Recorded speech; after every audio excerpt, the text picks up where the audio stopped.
በስመ አብ ወወልድ ወመንፈስ ቅዱስ አሐዱ አምላክ አንድ አምላክ በሚሆን በአብ ወልድ ወመንፈስ ቅዱስ አምነን ጥቅምት 14 በዚች ቀን ከ72ቱ አርድእት ውስጥ የሆነ ቅዱስ ሐዋርያ ፊልጶስ አረፈ። ጌታ በቄሳርያ ሀገር ውስጥ ባለፈ ጊዜ በውስጡ አስተማረ። ትምህርቱንም ሰምቶ ክብር ይግባውና ጌታችንን አምኖ ተከተለው። ከ72ቱ አርድእትም ጋር ተቆጠረ። ጌታችን ይሰብኩ ዘንድ ሁለት ሁለት አድርጎ በላካቸው ጊዜ ከእርሳቸው አንዱ ይህ ደቀ መዝሙር ነው። ከመድኃኒታችን ዕርገት በኋላ ሐዋርያት ከሾሟቸው ከሰባቱ ዲያቆናት ውስጥ የተቆጠረ ነው። እርሱም ወደ ሰማርያ ወርዶ አስተማረ። ብዙ አሳምኖ የክርስትና ጥምቀትን አጠመቃቸው። ከዚያ በኋላ የተጎዳውን ስራየኛ ሲሞንን አጥምቆት ነበር። እርሱም በመንፈስ ቅዱስ ጸጋ በገንዘብ ሊገዛ አስቧልና። ከዚያ በኋላ ወደ ጋዛ በሚወስደው መንገድ ይሄድ ዘንድ መንፈስ ቅዱስ ፊልጶስን አዘዘው። በሄደም ጊዜ ለኢትዮጵያዊ ንጉሥ ለህንደኬ በጅሮንዷ የሆነ ጃንደረባውን አገኘው። እርሱም እንደ በግ ሊታረድ መጣ የሚለውን የነቢዩ ኢሳያስን መጽሐፍ ያነብ ነበር። ፊልጶስም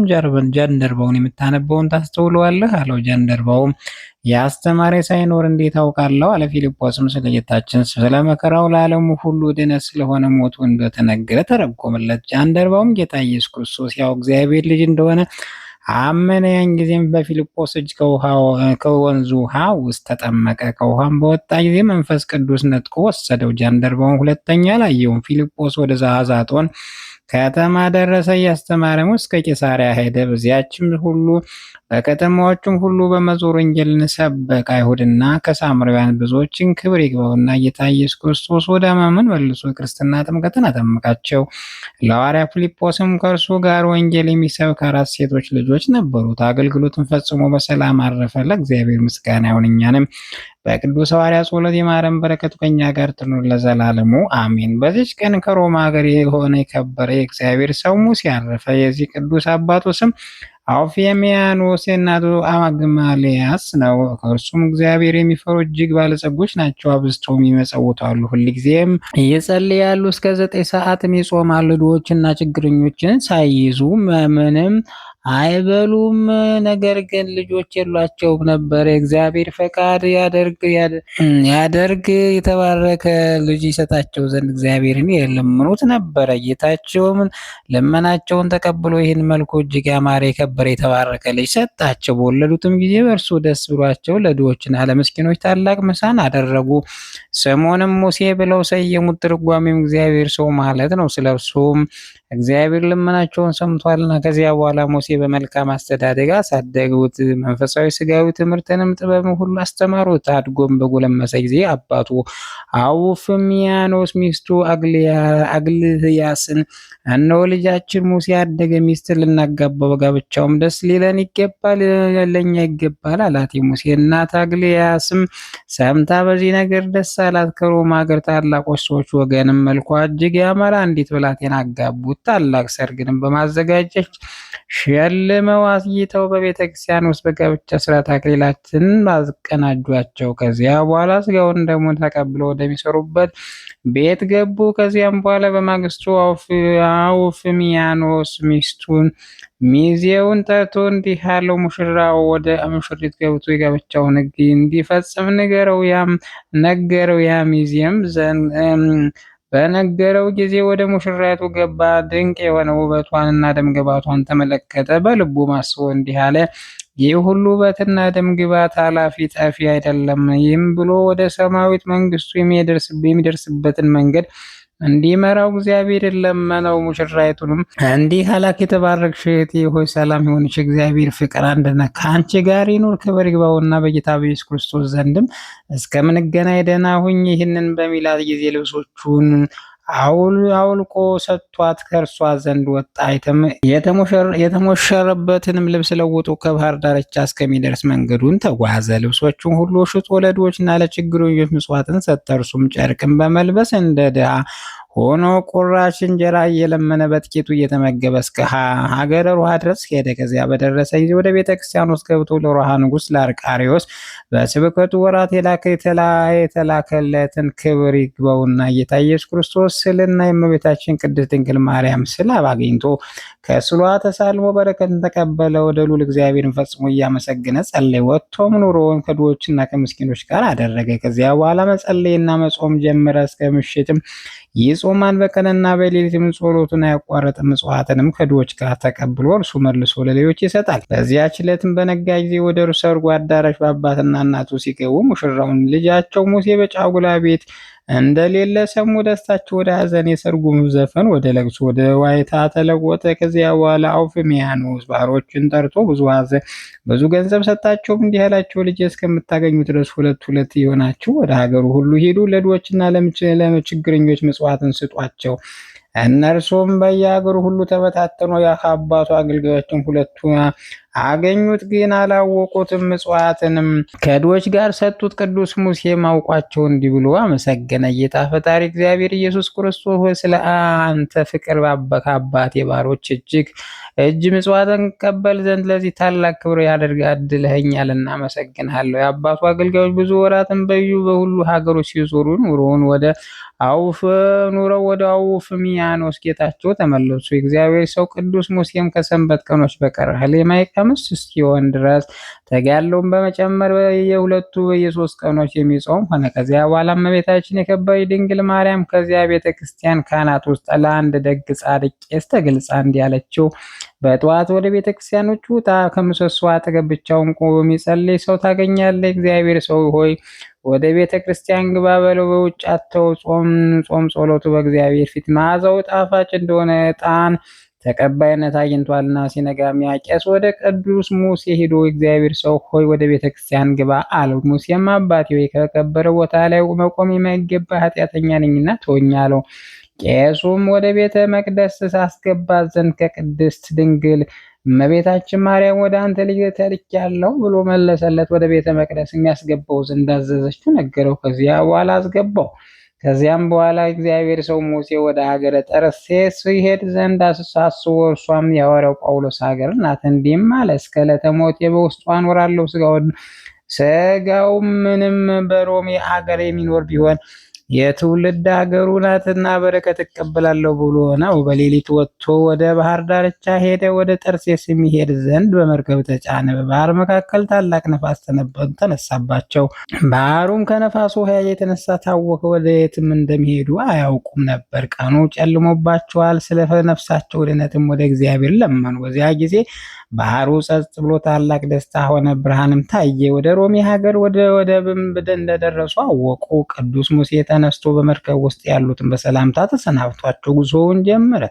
በልቡም እንዲህ አለ፣ ይህ ሁሉ በእግዚአብሔር ፈቃድ ሆነ። እንዲህ እስከ ዕለተ ሞቴ ራሴን ለማንም እንዳልገጥ ይኸው ጌታ ኢየሱስ ክርስቶስ የሚያውቅ የለምና በአባቴ ደጅ እኖራለሁ። ይህንም ብሎ ወደ አባቱ ቤት ተጓዘ።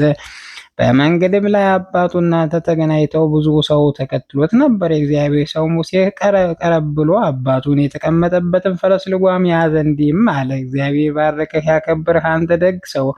እግዚአብሔር ኃጢአትህን ይቅር ይበልህ፣ የልብን ልመና ይስጥህ። እኔም መጻተኛ ድሃ ሰው እንደሆንሁ እወቅ። ለመጻተኛነቴና ለችግርነቴ የምትራራ ሁነህ ከማዕድ ፍርፋሪ ልትመግበኝ ከወደድህ መኖሪያን በቤትህ አንጻር በደጃፍ አድርግልኝ። ዋጋህንም የሚሰጥ እግዚአብሔር ነውና። በዚያን ጊዜ አውፍሚያኖስ የልጁን የሙሴን ስደት አስታውሶ በተቃጠለ አለቀሰ። መኖሪያውን በቤቱ ደጅ እንዲሰሩለት አዘዘለት። ሁለተኛም ከአገልጋዮቹ አንዱ በሚያሻው ነገር ሁሉ እንዲያገለግለው አዘዘው።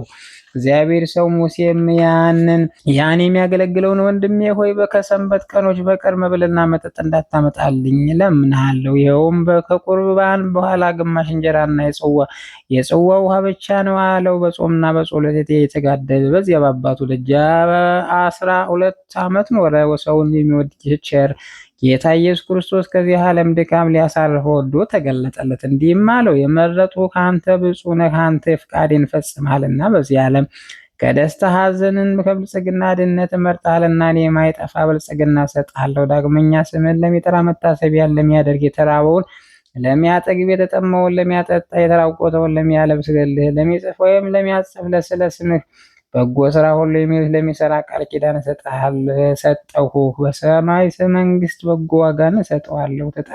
ተጠራጣሪ ካልሆነ በዚህ ዓለም እጠብቀዋለሁ። ከበጎ ነገር ሁሉ ምንም አላሳጣውም። አሁንም ከ4 ቀን በኋላ ወስድሃለሁ።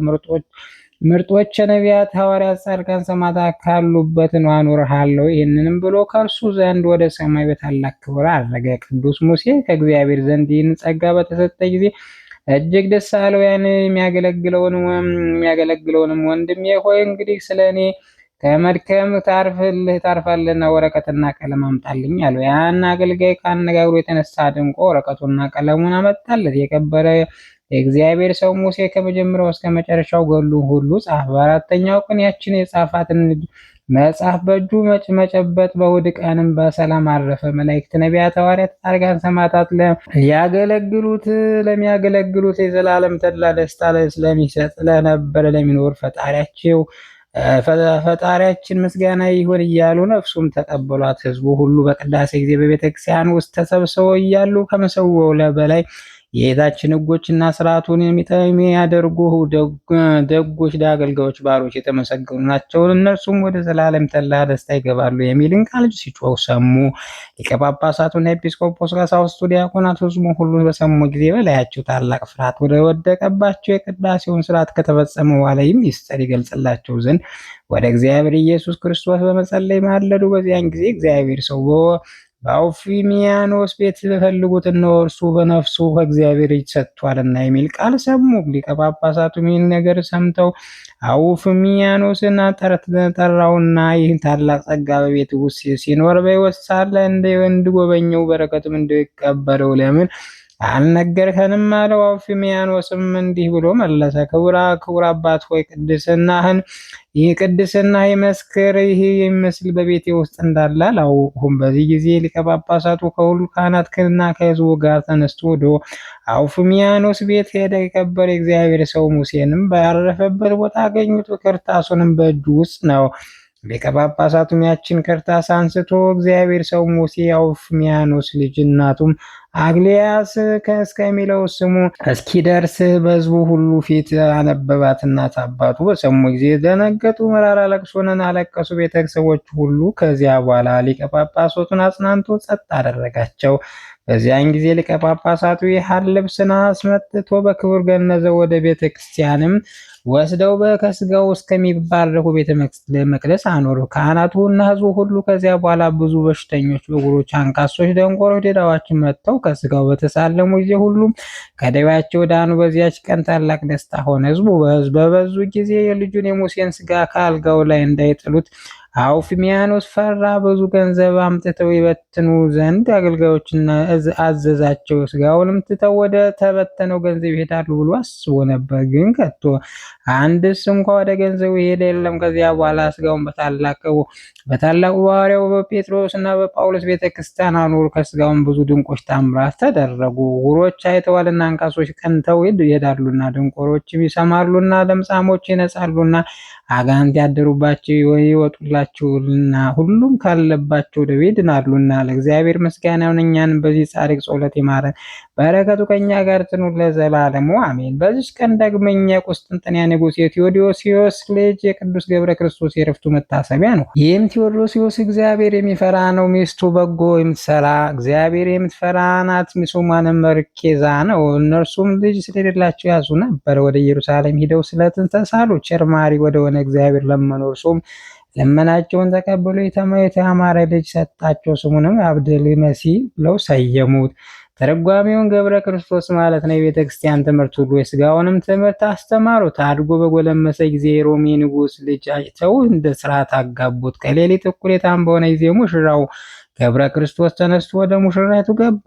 እጇንም ይዞ ከእርሷ ጋር ቃል ኪዳን አደረገ። ከዚያም የሃይማኖት ጸሎት በአንድ አምላክ እናምናለን የሚለውን እስከ መጨረሻው ጸለየ።